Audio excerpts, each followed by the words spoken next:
के किनारे एक पुराना मकान खड़ा था।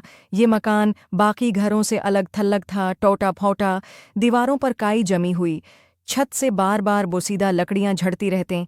इसी मकान में एक बीवा औरत सगरी अपने छोटे बेटे अरसलान के साथ रहती थी। शौहर के इंतकाल को 2 साल गुजर चुके थे। ग़रबत, तन्हाई और गांव वालों की चहमैगोइयाँ सगरी की ज़िंदगी का हिस्सा बन चुकी थीं।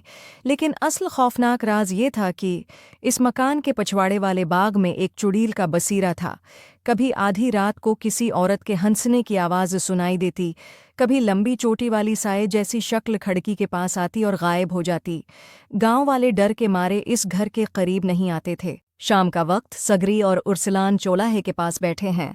अरसलान मासूम लहजे में, अम्मी, आज फिर हमारे घर के पीछे किसी के चलने की आवाज आई थी। वो कौन है? सिगरी कांपते हुए, बस खामोश हो जाओ, ऐसे वहम दिल में ना लाया करो। रात को सिर्फ कुरान पढ़कर सोना। सगरी अंदर से जानती थी कि अरसलान ने सच कहा है, मगर वो बच्चे को डरा नहीं सकती थी।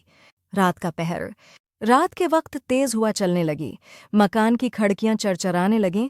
अचानक पछवाड़े से चौड़ियों की खंकने की आवाज आने लगी। सिगरी अपने दिल में, या अल्लाह खैर, ये फिर वही है। आज क्यों इतना करीब आ गई है? अरसलान सोते में क्रोट बदलता है और अचानक उठकर कहता है। अरसलान नीम ख्वाब में, अम्मी, वो मुझे बुला रही है, कहती है आओ बेटा। सिगरी चीख कर, इस्तग़फ़िरुल्लाह अरसलान, ये शैतान है, बाहर नहीं जाना। वो फौरन बेटे को अपनी गोद में खींच लेती है। दरवाजे पर किसी के नाखून रगड़ने की खौफनाक आवाज गूंजती है। अगली सुबह गांव के चंद लोग सिगरी के घर आते हैं। गांव की औरत तंजिया, बाजी, तुम्हें डर नहीं लगता यहाँ अकेली रहते हुए? सब जानते हैं ये मकान मनहूस है। सगरी संजीदगी से, हम गरीब हैं बहन, कहाँ जाएं? छत तो चाहिए ना। एक और औरत सरगोशी में, मैंने रात खुद देखा, एक लंबी काली औरत तुम्हारे सोहन में खड़ी थी, बाल जमीन पर घिस रहे थे। सगरी पसीने में डूबते हुए, खामोश हो जाओ, ऐसी बातें मत करो, मेरा बेटा सुन लेगा तो डर जाए। रात की आहट, रात के पछले पर अचानक दरवाजा जोर से बजने लगता है। चुड़ैल बाहर से खौफनाक लहजे, सिगरी, दरवाजा खोल, मैं तेरा इंतजार कर रही हूँ। सगरी कुरान हाथ में लेकर, जा दफा हो जा, मैं अल्लाह पर भरोसा रखती हूँ। चुड़ैल कहका लगाते हुए, सगरी कांपने लगती है और रोने लगती है। सिगरी, या अल्लाह मेरे बेटे को बचा ले। अचानक अरसलान नींद में चलते हुए दरवाजे की तरफ बढ़ता है। अरसलान बेखुदी में, अम्मी, मुझे जाने दो, वो मुझे बुला रही है। सगरी चीख कर, नहीं अरसलान, ये शैतान है।